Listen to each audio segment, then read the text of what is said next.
এই গাইস, তো আমার এটা দেখতে পাচ্ছ, মানে এটা একদমই হাত থেকে বেরোতে যায় না, মানে কেটে যাওয়ার জোগাড়। তো ইউটিউবে আমি একটা দেখেছি, ইউটিউবে কি বলবো, ফেসবুকেও দেখেছি যে এটাকে খুব সহজে খোলা যায়। তো আজকে ওই টিপটা অ্যাপ্লাই করবো, আর আমি দেখি তোমাদের সাথেও শেয়ার করছি। যদি অ্যাপ্লাই হয়ে যায় ভালো মতন, তবে তো অনেক জনেরই হেল্প হবেই।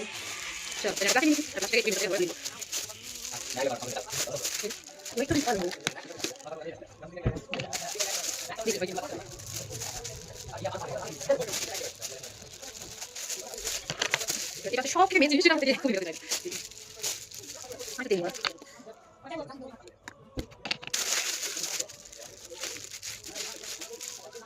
লাগছে তো বটেই।